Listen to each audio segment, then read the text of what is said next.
안녕하세요. 수진의 정성스러운 책방입니다. 오늘 읽어드릴 책은 나의 시베리아 방랑기라는 소설입니다. 작고 울보였던 한 소녀는 방에서 홀짝거리며 울 때마다 벽에 붙어있는 세계지도를 바라보며 러시아의 북극에서 통나무집을 짓고 레나강에 조각배를 띄우고 하얗게 덮인 설원에서 오로라를 바라보는 꿈을 꾸었습니다. 그리고 드디어 19살에 그 기회를 얻었습니다. 늘 꿈꿔왔던 꿈을 향해 변소에 숨어 밀항을 하고 총검을 피해 달리고 하얀 설원에서 쓰러지는 극적인 여행을 하게 됩니다. 그녀는 바로 일제강점기 시대의 대표적인 사회주의 여성 작가로 알려진 백신혜입니다. 그녀는 부유한 가정에서 일남일녀의 외동딸로 태어났습니다. 가부장적이고 봉건적인 가정에서 그녀는 제대로 교육을 받을 기회가 없었습니다. 그러나 그녀는 그런 어려움 속에서도 끝없이 학문을 탐구했고 책을 읽었습니다. 그녀는 경북 최초의 여성 교사가 되어 조선의 여성 운동가로서 활발히 활동했습니다. 나의 시베리아 방랑기는 그녀의 실제 자전적 소설입니다. 약 1년 정도 그녀가 시베리아행 열차를 타고 사라진 것입니다. 백신혜가 러시아에 가게 된 이유와 그곳에서의 행적이 명확하게 밝혀진 바는 없습니다. 그녀의 역량을 고려하면 아마도 사회주의 운동과 관련된 상부의 지시와 역할이 있었던 것으로 추정될 뿐입니다. 블라디보스토크에 도착하자마자 체포되어 개베우 국동본부 유치장에서 한 달 동안 지낸 후 추방되었다는 내용이 소설에 실려 있습니다. 실제로는 가짜 여권을 구해 한동안 시베리아를 방랑하다 1927년 상반기에 귀국한 것으로 알려져 있습니다. 그 후 그녀는 여성 작가로, 사회주의 운동가로, 연극배우로 활발하게 활동하다가 1939년 32세의 나이에 암으로 사망했습니다.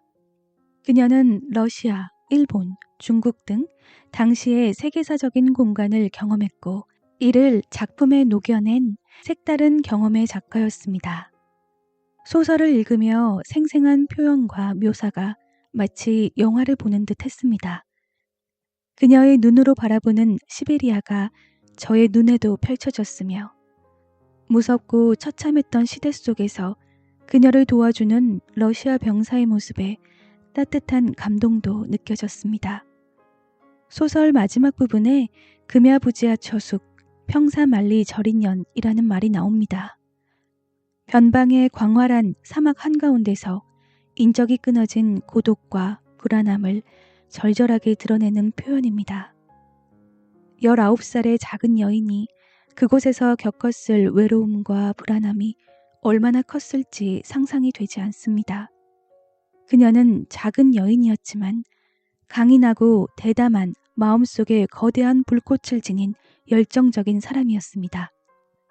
그녀의 열정과 내재된 능력을 다 쏟지 못하고 일찍 세상을 떠난 것이 참으로 안타깝습니다. 오늘은 소설 속 그녀의 외로운 어깨를 안아주고 싶은 마음이 듭니다. 그럼 소설 속 그녀의 세계로 함께 들어가 볼까요?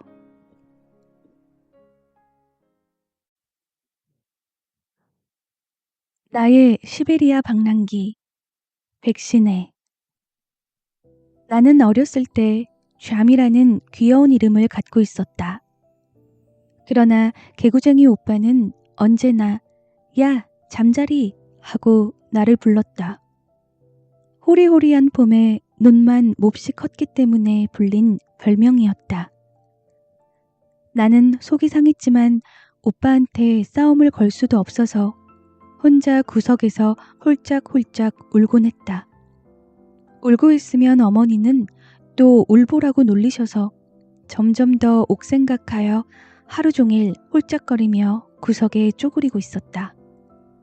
그러다 심심해지면 벽에다 손가락으로 낙서를 하며 무언가 골똘히 생각했다. 내가 홀짝거리던 그 구석 벽에는 세계지도가 붙어 있었다.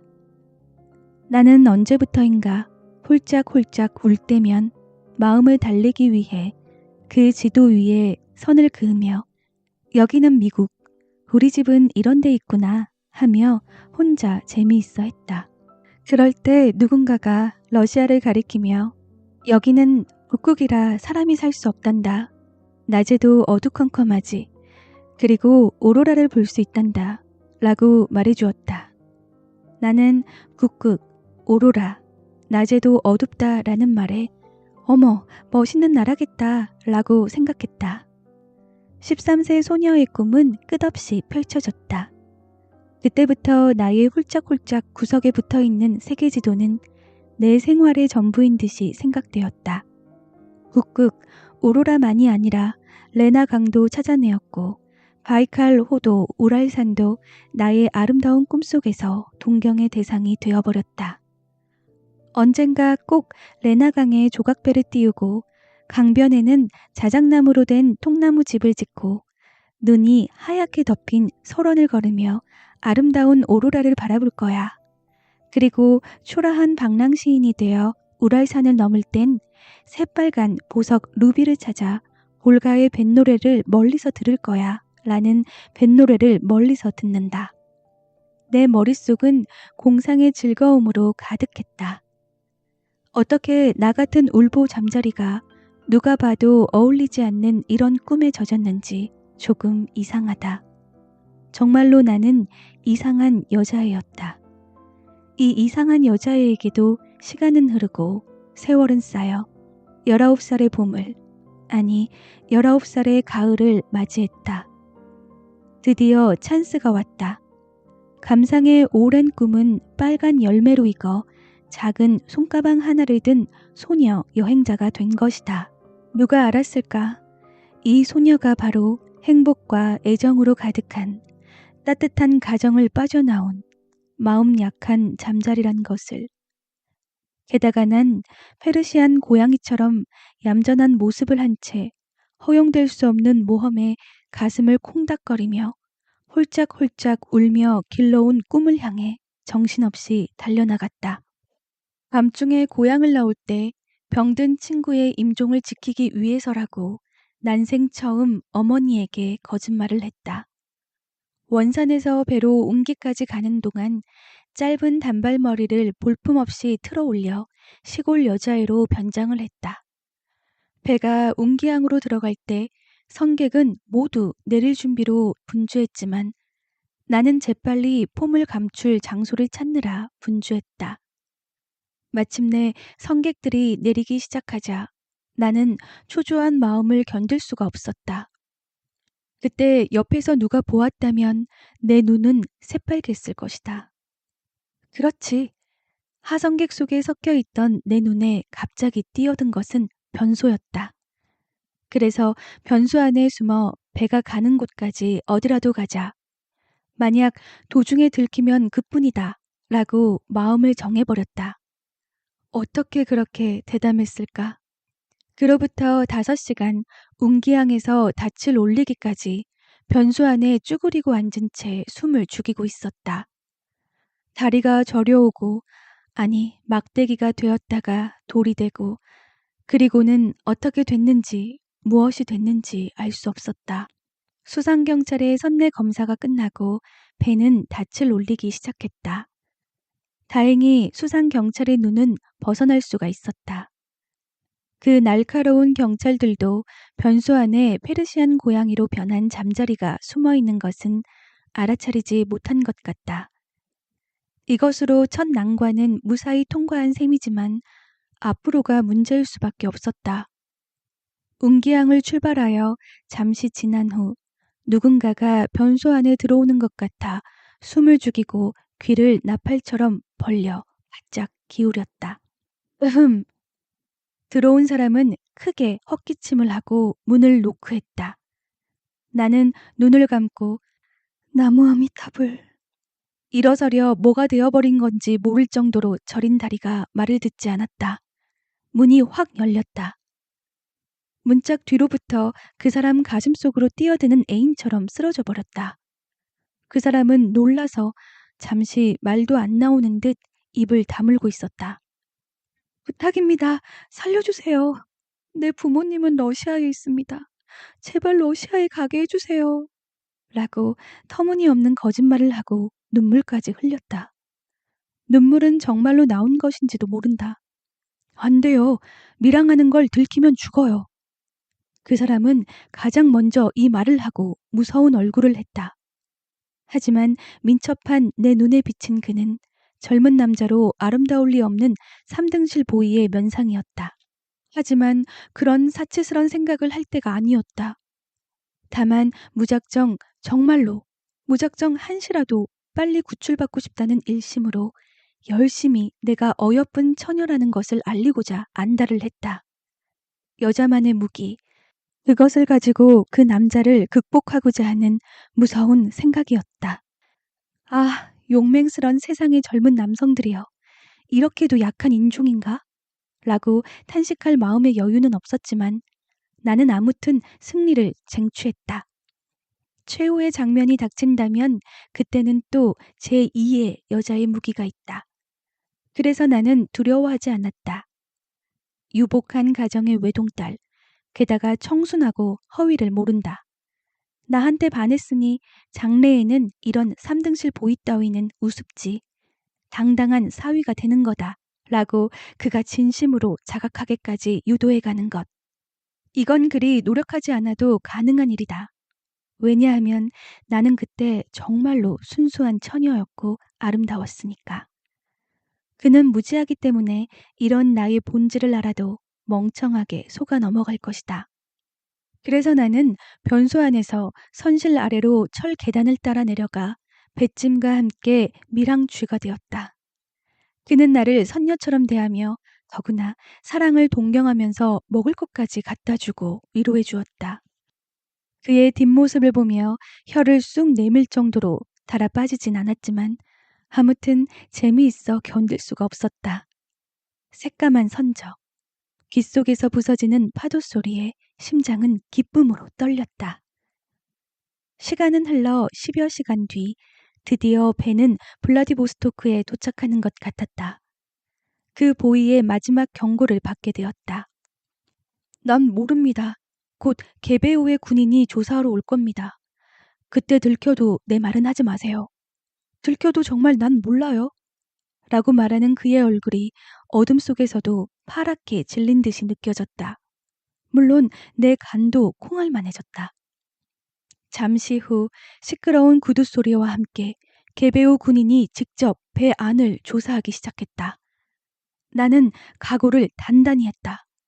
총살당하는 것도 그렇게 무의미한 최후라고는 할 수 없어. 푸른 하늘 아래서 몇 발의 총탄을 맞고 픽 쓰러져 죽는 것도 재미있을 거야. 어쩌면 혹 총살 5분 전에 구출된 도스토프예프스키의 운명을 이어받지 말라는 법도 없고 아무튼 될 대로 되라 라고 생각하며 화물 밑에서 숨을 죽이며 기다리고 있었다. 그러나 나는 한없이 행운하였는지 개배우의 눈에서도 벗어날 수 있었다. 정말 다행이었어. 오늘 밤 안에 이 배에서 도망가면 돼. 라고 그 보이 씨는 내 옆에 와서 기뻐해 주었다. 그리고 11시간이 경과한 한밤중이었다. 갑판에서는 인부들이 화물을 내리려고 몰려들었다.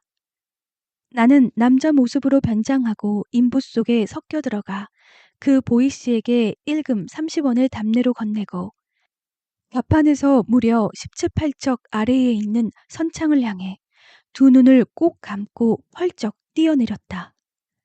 뛰어내리는 순간 양 귀가 공중을 나는 것 같고 하늘로 끌어올려지는 것도 같았는데 다음 순간에는 선창 위에 엉덩방아를 찍고 너무나도 비참한 포즈로 내 동맹이 쳐졌다. 나는 부서진 것처럼 아픈 꼬리뼈를 양손으로 누르며 달아나는 토끼처럼 물건 뒤에 숨었다. 숨는 것까지는 좋았는데 다음 순간 내 심장은 얼음처럼 싸늘해지고 말았다. 번쩍 빛나는 처참한 빛을 띤 총검이 내 옆구리에 바짝 들이대어진 것이다. 아, 한심해라. 그때 나는 잠자리 본성을 다 드러내 부들부들 떨며 으앙하고 아기처럼 울부짖었다. 아름답던 꿈, 동경하던 꿈속에 빠져버린 나. 나의 꿈은 현실 세계에서는 너무나도 무서운 모험을 동반하는 것이었다. 핫! 나는 무명천을 찢는 듯한 비명을 질렀다. 총검을 내 배에 들이댄 그 러시아 병사의 모습은 철제 거인처럼 느껴졌다. 그는 큰 소리로 뭐라 뭐라 외치면서 나에게 서서 걸으라는 몸짓을 해보였다. 아이고, 살았다. 총검에 찔려 죽는 일은 면했구나 하고 눈물을 닦으며 일어서서 병사가 가리키는 대로 걷기 시작했다. 걷다 보니 어느 사이엔지 눈물은 말라버린 듯했다. 조금씩 정신을 차려가며 약간은 대담해지기도 하여 일부러 걸음을 늦춰도 보고 빨리도 해보고 때로는 딴 방향으로 걸어보기도 했다. 그러자 병사는 그때마다 고함을 치며 허리 부근에 딱 들이댔던 총검을 옆구리 쪽을 지나 눈앞에 번쩍하고 빛나게 했다. 나도 지지 않고 그때마다 기겁을 했다는 듯이 깜짝 놀란 표정을 지어 보였다. 그렇게 얼마를 걸었는지 모르겠는데 10리도 넘었겠다고 생각될 무렵 한 채의 큰 건물 안으로 들어갔다. 들어가니 큰 테이블들이 나란히 놓여 있었다. 실내에 루바시카를 입은 사람이 한 사람 있었는데 병사와 오랫동안 문답을 하더니 내 옆으로 다가와 몸을 수색한 후 한 의자에 앉게 해주었다. 그로부터 약 10분쯤 지나자 다른 병사가 들어와 내게 말을 걸었다. 아주 무섭게 생긴 얼굴이어서 일부러 더 떠는 것처럼 행동했다. 잠시 후 그 병사가 나를 데리고 제7 천국과 똑같은 긴 계단을 걸어 마침내 7층까지 올라갔다. 확실히 그곳은 내 고향집보다 하늘의 별들이 가깝게 보였다. 그리고 한 문을 열고는 들어가라는 몸짓을 하기에 나는 젖가슴에서 떼놓으려 할 때의 아기처럼 병사의 가슴팍에 확 달라붙어 버렸다. 싫어요. 이건 감금이잖아. 하고 떼를 쓰는 아이처럼 발을 동동거렸다. 안 되겠네. 인연 왜 아우성이야? 그런 말이겠지. 병사는 점점 더 화를 냈다.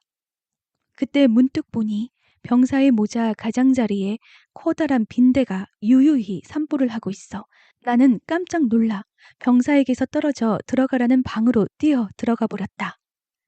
나중에 안 사실이지만 그 건물이 바로 개배우 극동본부인가 뭔가 하는 곳으로 내가 들어간 제7천국, 그것은 유치장이었다.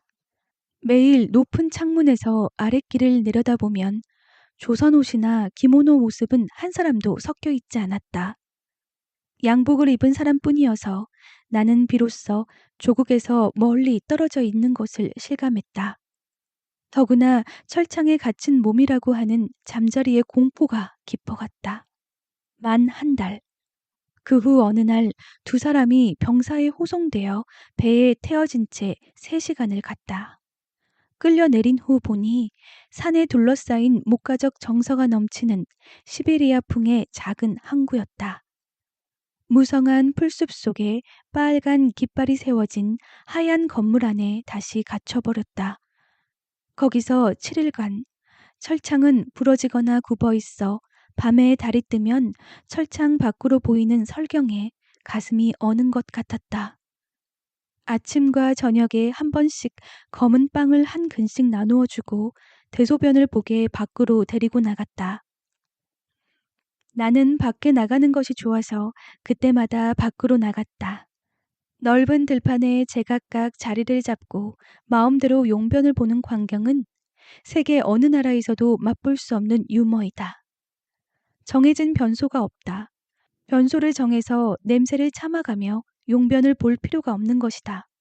어차피 넓은 들판이다. 설령 한 이름의 변을 떨어뜨린다 해도 이렇게 거대한 풍경에 무슨 흠이 되랴.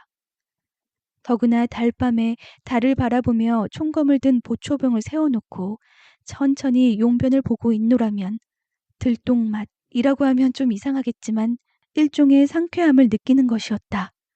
어느 날 새벽 아마도 영하 2~30도 되는 이른 아침에 나는 끌려 나왔다. 밖에 나와 보니 중국인 4명이 나란히 서 있고 말을 탄 2사람의 병사가 나를 기다리고 있었다.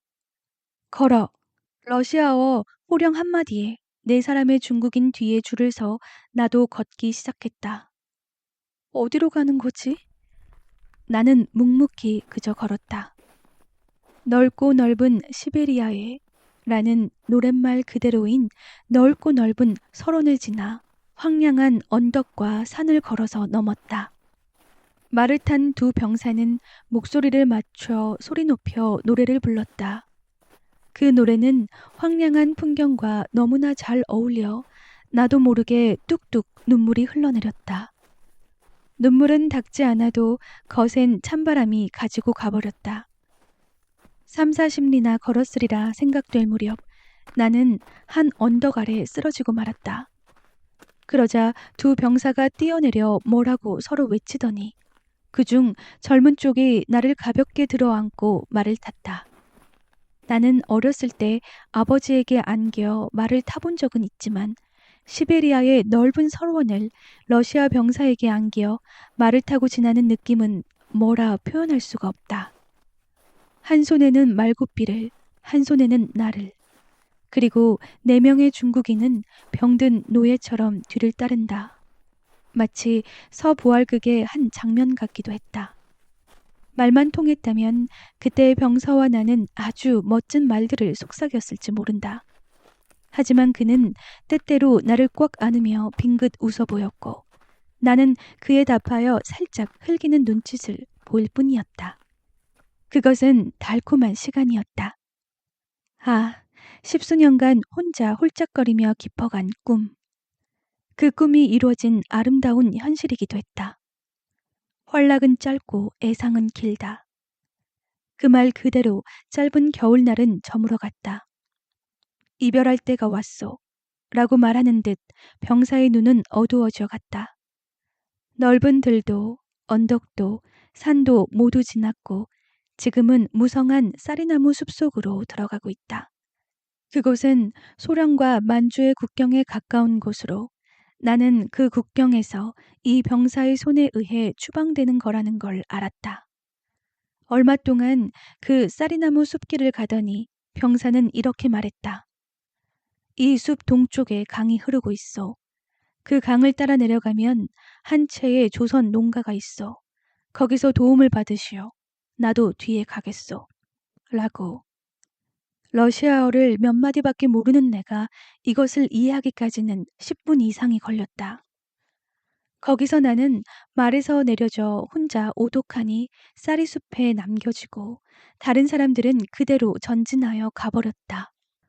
나는 기아와 추위에 떨며 젠걸음으로 마을을 향해 걸어갔다. 손과 얼굴은 쌀이나무 가지에 긁혀 벗겨지고 피는 그대로 얼어붙었다. 얼마 안 가 날은 완전히 저물고 공포는 점점 커져갔다. 공포. 아무것도 무섭지 않았다. 단지 동사에 대한 공포. 그것뿐이었다. 그때 어둠 사이로 하얗게 언 강이 보였다. 나는 그 언 강 위를 마구 달려갔다. 7.8기 정도가 아니라 수십 번을 넘어졌다. 갑자기 한 등불이 보였다. 그것은 바로 가까운 곳에 있었다. 그러나 밤의 등불, 그것은 요물처럼 가까이 가면 저만큼 멀어지며 이리 와, 이리 와 하고 손짓을 했다. 무서운 것은 인간이다. 이 세상에 도대체 무엇이 인간보다 더 무섭다고 할 수 있을까? 나는 드디어 병사가 가르쳐준 농가에 당도할 수 있었다. 누가 이런 나를 잠자리라고 부를 수 있을까? 그 농가에서는 나를 진심으로 위로해 주어 그제야 겨우 살았다는 느낌이 들었다. 몸과 얼굴은 꽁꽁 언데다 긁혀서 까지고 부딪혀 멍이 들어 꼭 문둥이 같았다. 밤은 무시무시한 북풍 소리와 함께 깊어갔다. 나는 온 몸이 아파 이리저리 뒤척이며 끙끙댈 뿐 자는 것은 생각도 할 수 없었다. 또각또각 바람 소리 속에 말 발굽 소리가 들려왔다. 그 병사다. 나는 직감적으로 알아차리고 일어나 다리를 끌며 밖으로 나왔다. 틀림없는 그 병사였다. 그는 말에서 내리자 내 어깨를 쓰다듬으며 몹시 기뻐해 주었다. 그는 밀항자로 국외로 추방해야 하는 자신의 임무를 어긴 것이다. 그날 밤 병사는 농가 주인과 보드카를 마시며 재미있게 이야기를 나누고 나를 꼭 잘 부탁한다고 당부를 하고는 새벽에 떠나가 버렸다. 나는 눈물을 흘리며 그에게 감사를 전하고 작별했다. 숲 저편으로 떠오르는 아침 해를 받으며 우물물을 걷고 달을 바라보며 들똥을 누고 그러는 사이 한 달이 지나가 버렸다. 농가 주인의 호의로 여권을 얻을 수가 있었다. 나는 쿠세레야 김이라는 이름으로 다시 블라디보스토크로 들어갈 수 있었다. 배에서 내려 사람 물결에 휩쓸리며 도시 입구에 서자 양두마차가 달려가는 것이 정말로 러시아다운 느낌이었다. 금야 부지야 처숙, 평사 말리 절인년이라는 한시의 심경으로 하염없이 도시 입구에 서 있었다. 내 지였다면 몇 번이나 불심 건물을 받았을 텐데 이곳의 순사는 전혀 개의치 않았다. 초라한 한 여자가 길가에 우두커니 슬픈 얼굴로 서 있어도 그들 눈에는 다만 심각한 사상의 정족 속에 빠져 있는 것이겠지 정도밖에는 생각하지 않는 것 같았다. 계속 서 있던 내 쪽이 오히려 견딜 수 없어서 걷기 시작했다. 아무리 걸어봐도 갈 곳은 없다. 아, 방랑. 내 눈은 감상적인 눈물에 젖어 이 감상을 한 수의 시에라도 담고 싶었다. 정말로 나라는 여자아이는 어떻게 할 수 없는 무서운 여자였다. 도대체 어찌할 셈이었던가? 지금 돌이켜보면 몸서리가 쳐진다. 말도 모르고 아는이라곤 강아지 한 마리도 없는 타국의 거리에서 돈이라곤 종이에 싸서 가지고 있는 13원 61전 뿐인데 아, 도대체 어찌할 셈이었을까?